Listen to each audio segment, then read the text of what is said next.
A internet tá um caos depois desse empate desanimador entre Brasil e Tunísia. Mas como eu não quero que você termine esse ano de 2025 da seleção brasileira apenas com esse gostinho amargo do que tá acontecendo, eu quero fazer um pouco diferente nesse vídeo aqui. Muito mais do que falar sobre Brasil e Tunísia, eu quero expor aqui, trazer ordem pra você sobre tudo o que significa a era Ancelotti até aqui. Pra gente entender se a gente tá pronto pra Copa do Mundo, pra gente entender de fato e com profundidade qual é esse sistema que o Ancelotti está criando, quais são as falhas dele, quais são os pontos fortes dele e também entender quem já está na Copa do Mundo, quais são as vagas que ainda faltam ser preenchidas aqui a menos de um ano da Copa do Mundo e perguntas fundamentais, né? Como por exemplo, será que a gente precisa ainda do Neymar? Como encaixar o Neymar no meio dessa bagunça e também o que fazer quando o Rafinha voltar a estar disponível. Sobre isso e tudo mais que a gente vai falar aqui hoje, então a minha sugestão é que você já curta o vídeo e fique até o final. Se não quiser fazer, é com você. Acho que o primeiro ponto claro é que o empate contra a Tunísia ele gera uma sensação ruim para terminar esse ano de 2025 e ele também cria um padrão, que é o Brasil tendo uma queda de desempenho no segundo jogo da data FIFA. Isso já aconteceu 3 vezes consecutivas, né? O Brasil que mete 3-0 no Chile no Maracanã, mas perde contra a Bolívia no jogo seguinte. Aí ele vai lá e goleia a Coreia do Sul por 5-0, mas perde para o Japão por 3-2. Aí ele vai lá e faz uma excelente partida contra o Senegal vencendo por 2-0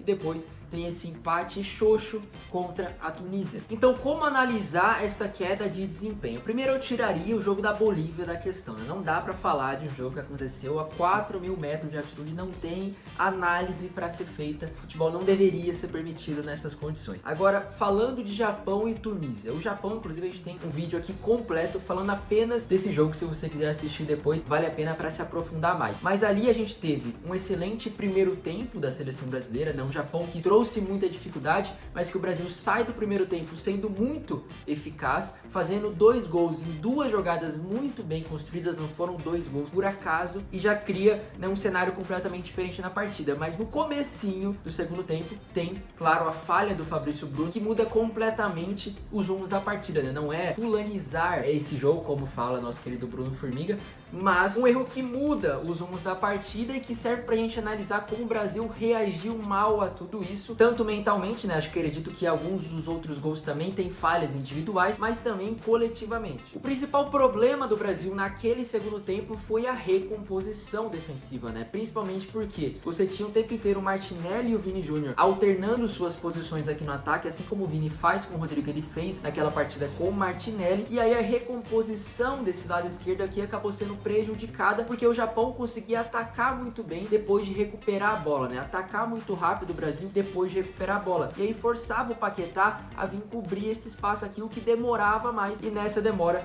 o Carlos Augusto muitas vezes ficava em inferioridade numérica. Foi aqui nessa região que o Japão criou a maioria das jogadas, mas claro, né, o que eu falei também no vídeo de análise, em um dia melhor o Brasil ainda teria evitado os gols, né? Muitos desses gols poderiam ter sido evitados nos minutos finais, coisa que não aconteceu. O Brasil teve muito erro individual nessa partida. Só que a recomposição defensiva não é uma grande preocupação para mim hoje em dia, porque ela parece ter sido consertada na partida contra o Senegal. Naquela partida o Brasil teve ainda mais trocas, né? O Senegal atacou mais o Brasil, ou buscou atacar mais o Brasil até do que o Japão naquela partida, e o Brasil reagiu muito bem. Talvez a entrada aqui de laterais diferentes, né, com esse perfil mais defensivo do Alexandro e do Militão, pode ter sido importante nesse momento de transição para vencer mais bolas. Inclusive o Militão teve 19 ações defensivas naquela partida, teve uma atuação muito boa nesse sentido, e aí o Brasil já não sofreu tanto, parecia que o problema tinha sido consertado. E isso nos leva ao jogo contra a Tunísia, que a gente tem uma mudança significativa ali na composição da defesa. Se no jogo contra o Japão você tinha o Carlos Augusto ficando mais aqui com a defesa, enquanto o Paulo Henrique subia muito pro ataque, e no jogo contra o Senegal o Militão ficava mais com os zagueiros e o Alexandro vinha não por fora aqui, mas vinha preencher um pouco mais o meio por dentro, na partida contra a Tunísia você tinha 2 laterais com a tendência, com a proeminência de participar mais do ataque ofensivamente, e isso causava uma mudança na saída de bola do Brasil, que geralmente é feita com 3 jogadores, né? 2 zagueiros mais um lateral, e aqui mudava, né? Quem participava dessa saída de bola o tempo inteiro.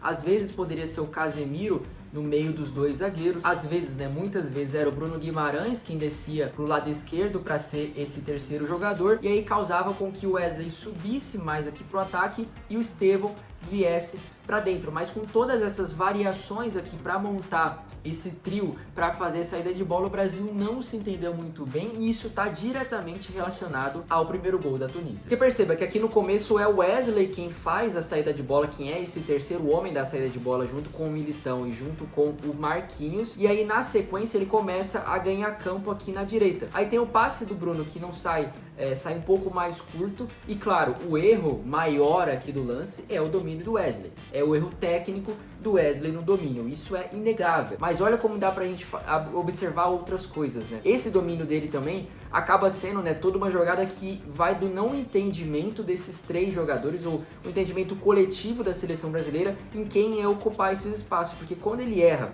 esse domínio e a equipe da Tunísia recupera a bola, olha como o Brasil está muito mais exposto apenas com esses dois jogadores aqui atrás. Normalmente teria mais um terceiro jogador aqui no jogo contra o Senegal, seria o Militão aqui, muito mais próximo desse lance, o que já impediria que esse contra-ataque acontecesse. E é uma troca de passes, né, uma movimentação do Bruno em puxar o Wesley aqui mais aberto e ele vir para dentro, que acaba deixando o Brasil apenas com dois jogadores aqui atrás. Então é esse entendimento coletivo que acabou não funcionando muito bem. E é engraçado que quando o Brasil deu o start no jogo, já aconteceu o mesmo erro de novo, né? Aqui, mais uma vez, né, o Wesley um pouco mais aqui na construção da jogada, um pouco atrás, e ele vai fazer a tabela aqui com o Estevão, o passe não sai bem, é mais uma vez o Brasil em que tá exposto aqui aos contra-ataques nessa situação aqui, e claro, aqui ainda tem mais tempo do Caio recuar do outro lado e já tornar a situação um pouco melhor para o Brasil. Mas são essas variações aqui que o Ancelotti tentou fazer e o time não se entendeu muito bem. E é exatamente por isso que a gente tem a entrada do Danilo no segundo tempo. Então, com a entrada do Danilo aqui no lugar do Wesley, acabou as variações na saída de bola, porque você vai ter o Danilo aqui o tempo inteiro sendo esse lateral barra zagueiro aqui para fazer a saída de bola com o Marquinhos e com o Militão. E ele também opta pela entrada do Vitor Roque no lugar do Matheus Cunha aqui na frente, fazendo uma dupla com o Vinícius Júnior. E assim, eu não acho que o Vitor Roque jogou mal, mas eu acho que essa ideia do Ancelotti de ter os dois ali na frente simplesmente não funcionou, porque deixava o time vazio aqui nessa região do campo. É exatamente o que você tá vendo aqui aos 5 minutos do segundo tempo, né? O Danilo fazendo a saída aqui com os dois zagueiros, o Casemiro nessa região, e aqui o Rodrigo aberto de um lado, o Estevão muito aberto do outro, a dupla aqui com o Vinícius e com o Vitor Roque na frente, e um buraco aqui onde é a região que fica aquele cara que vai dar o último passe, aquele cara que vai tentar ficar nas costas dos volantes adversários para dar assistência, para criar jogadas, para destravar a construção. Isso não foi um print momentâneo aqui, né? Você consegue ver também aos 12 minutos de jogo a mesma coisa, né? O Caio Henrique aqui no meio do caminho, sem saber se vai abrir pelo lado ou se vai construir mais por dentro, a dupla de ataque Vitor Roque e Vinícius Júnior na frente e ninguém entre as linhas de marcação adversários, o que deixava o Brasil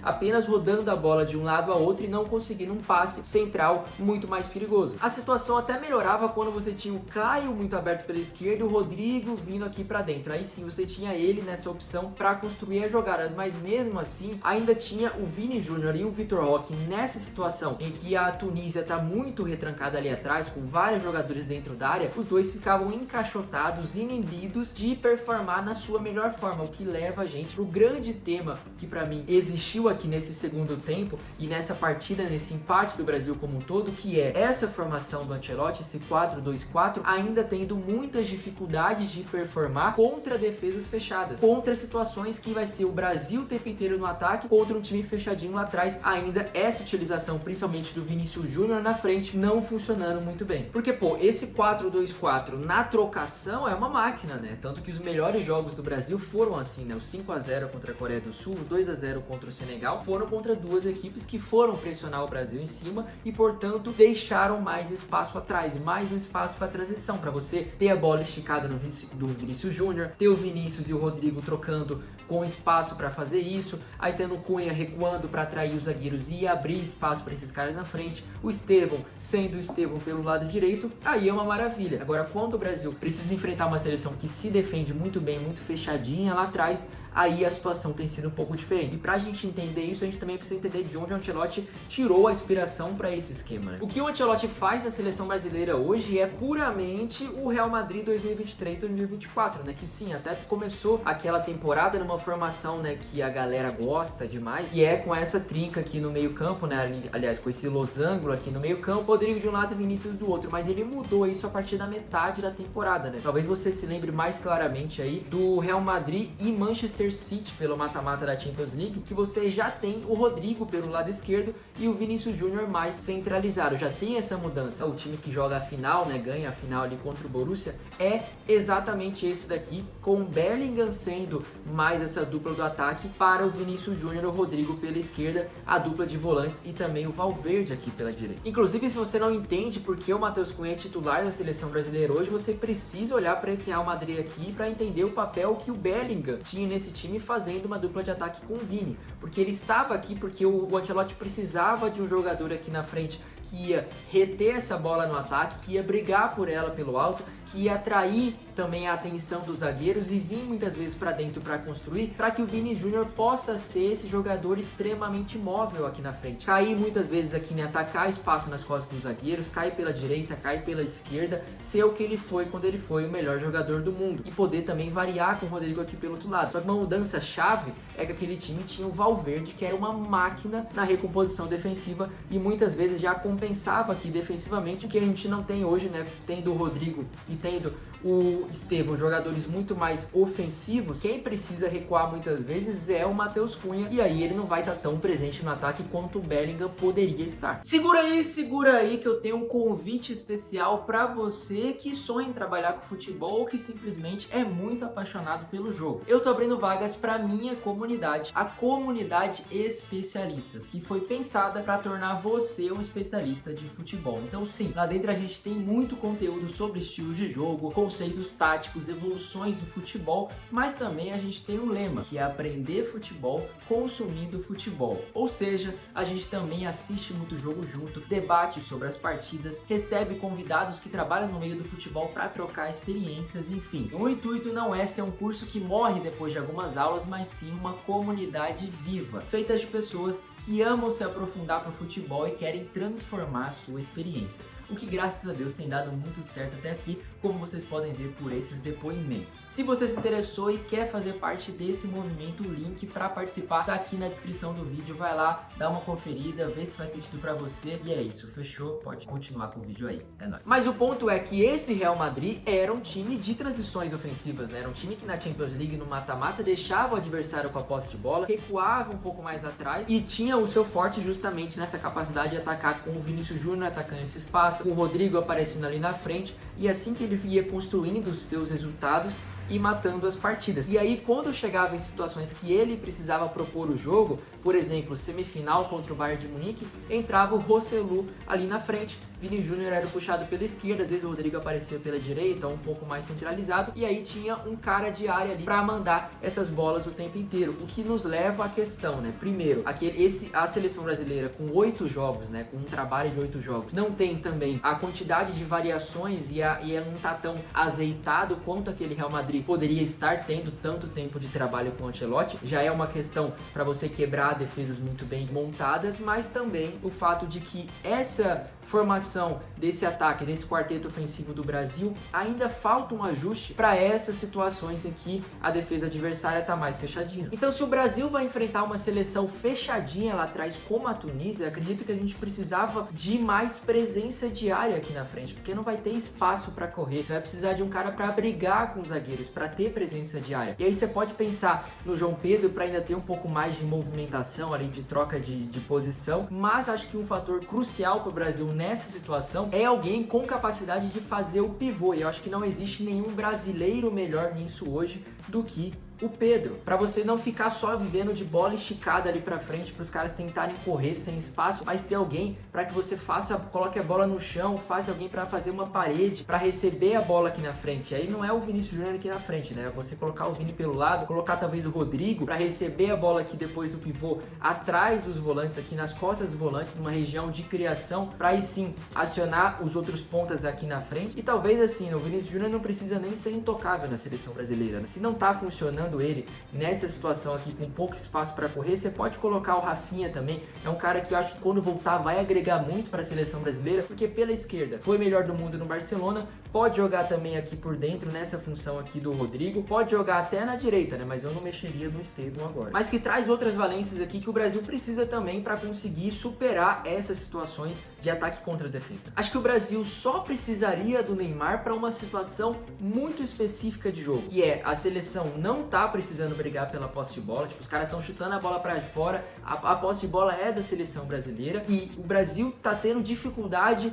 na criação, não tá sendo criativo o suficiente para conseguir furar a parede que os caras montaram ali até o gol. E aí sim você poderia precisar de um cara como o Neymar, com a criatividade do Neymar, com a visão de jogo do Neymar, para conseguir achar espaços onde outros jogadores não acham. Somente isso. Qualquer outra situação, mano, vai precisar pressionar mais, vai precisar correr, o Brasil vai ser atacado, eu acho que hoje não funciona. E mesmo assim, ainda seria o Neymar com pelo menos um mês jogando bem, um mês de ritmo de jogo, porque esse Neymar de hoje ainda tá muito longe. Mas o Neymar com um mês de ritmo de jogo pode ser uma peça importante pro Brasil no banco para essa situação. Essa é a realidade do futebol hoje. Dito isso, quem já está na Copa do Mundo e quem ainda não está? O Ancelotti deu uma entrevista recentemente dizendo que ele já tem 18 nomes confirmados que ele quer que estejam na Copa do Mundo e eu só consigo ver 100% de certeza em 15 nomes nesse ciclo de 8 jogos até aqui. Para mim, esses daqui eu consigo cravar na Copa do Mundo. E aqui, claro, você já consegue bater o olho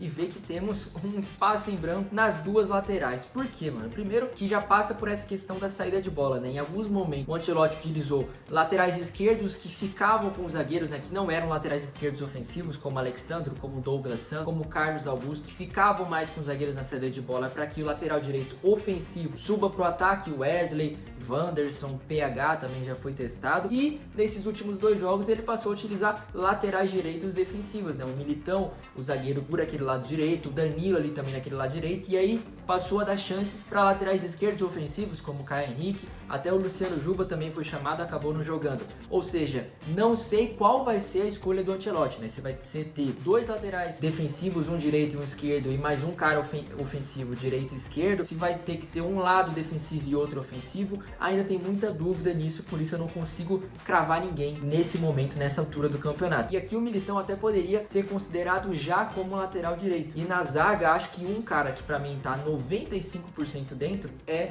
o Alex Ribeiro, que foi excelente nos jogos que ele jogou até aqui, mas acabou se lesionando e aí nesse meio tempo muitos zagueiros foram testados, né? Fabrício Bruno, Beraldo, outros caras aí, e aí eu não consigo cravar 100%. No gol, Alisson tá na Copa. Ederson, acho que também é um cara que tá ali 90%. Acho que ele não fez não aproveitou tanto as oportunidades que ele teve com o Ancelotti, mas nenhum outro goleiro fez isso a não ser o Alisson. Ninguém conseguiu chegar aos pés do que o Alisson traz de segurança para a seleção brasileira, e isso depois de tanto ser criticado. Aqui também temos um problema grave, que é o substituto do Casemiro, né? No começo do ciclo foi testado, do ciclo do Ancelotti, foi testado o Andrei Santos aqui como esse primeiro volante reserva, né? Função que ele faz no Chelsea, mas aqui nesses últimos jogos também foi o André, também foi o Fabinho, né? Nessa última convocação. Então acho que aqui é uma grande posição em aberto, quem é o substituto do Casemiro, e temos também ainda outras vagas que podem ser preenchidas aqui nesse ataque. Vou fazer uma conta mais geral com você aqui, de fato assim, desses 15 que eu coloquei, ainda faltam 11 jogadores. Quais são os jogadores que ainda estão em aberto pra gente colocar nesse ataque? Vou fazer a conta com você. Presta atenção nesse exercício aqui pra gente entender de fato quais vagas estão em aberto pra Copa do Mundo. Eu coloquei 17 confirmados aqui, adicionei o Alex Ribeiro, adicionei o Ederson aqui e coloquei um ponto de interrogação em posições que a gente obrigatoriamente precisa completar, né? Ou seja, a gente precisa ter 3 goleiros, a gente precisa ter 2 laterais de um lado, 2 laterais do outro, a gente precisa ter um reserva pro Casemiro obrigatoriamente. Tendo todos esses nomes de ponto de interrogação preenchidos, o Brasil teria 23 convocados para a Copa do Mundo. E aí, faltariam 3 vagas pra gente dar uma brincada, pra gente pensar qual posição que eu quero ter um cara de característica diferente, qual que eu vou ter mais uma opção aonde no time aqui. Será que eu vou ter um Neymar aqui na frente? Será que eu vou ter um centroavante com característica diferente, como o Tite fez em 2022, né? Colocando também o Pedro aqui para ser uma opção diária. Fora que a gente nem colocou um reserva de fato pro Bruno, né? Porque o Paquetá é um cara mais ofensivo, então o Bruno talvez até precisaria ter um reserva aqui e já comeria uma vaga sobrando apenas duas para dar uma brincada. Vai fortalecer o ataque, vai fortalecer a defesa. O que você faria? Quero que você comente aqui como você preencheria todos esses nomes aqui. Fala aqui embaixo. E assim, só para encerrar, o empate com a Tunísia traz essa sensação amarga aí para esse final de ano da seleção brasileira, e a gente precisa aqui expor as falhas do Brasil, precisa expor também que o Brasil de fato precisa trabalhar e precisa melhorar daqui para frente para estar um pouquinho mais redondo para a Copa do Mundo, mas a gente não pode também deixar de colocar em vista o que melhorou, e muita coisa melhorou com esse trabalho do Ancelotti, mesmo em poucos jogos, mesmo sendo um trabalho de 8 jogos, você já consegue ver uma seleção brasileira que tem muito mais variação para criar jogadas na frente e chega no ataque com muito mais facilidade. Eu cansei de ver as seleções do Dorival, as seleções do Diniz não conseguindo criar um jogo que o Brasil tem a saída de bola, a construção no meio campo totalmente travada e não chega lá na frente. Aliás, a saída de bola também é uma melhora muito grande, né? O Brasil com o Dorival era pressionado, por exemplo, você vai lembrar da Copa América, era pressionado e não conseguia sair jogando. O Brasil do Ancelotti, ele quer ser pressionado para conseguir sair jogando e ter espaço lá na frente, como fez com Coreia, como fez com Senegal. É um Brasil também que a marcação em cima, né, na saída de bola do adversário se tornou uma arma para o Brasil também. Muitas jogadas, muitos gols o Brasil criou justamente com essa marcação em cima. Contra a Coreia é um exemplo, inclusive contra a Tunísia, os melhores momentos do Brasil foi quando roubava a bola da Tunísia e conseguia atacar rápido. Então essa marcação em cima também já não é uma questão para o Brasil, não é um Brasil que tem problema com isso. E no geral é um Brasil que passa mais segurança defensiva do que os últimos trabalhos passaram. E a gente tá vendo aqui, como eu acabei de mostrar para vocês nesse exercício, que sim, nós temos já alguns nomes consolidados, temos um pré-esqueleto aí para a Copa do Mundo, mas falta definição de algumas posições, principalmente as laterais, principalmente uma reserva para o Casemiro, principalmente como a gente vai fechar esse ataque, inclusive pensando em time titular. Temos muitos nomes bons, mas precisamos ter um time pronto para transição e um time pronto para defesas fechadas. Isso o Ancelotti precisa trabalhar. Então me conta aqui embaixo como tá a sua expectativa mediante a tudo isso. Não esquece de se inscrever no canal e de conferir o link que tá aí na descrição para você saber um pouco mais sobre como funciona a minha comunidade. Fechou? Até a próxima. Falou!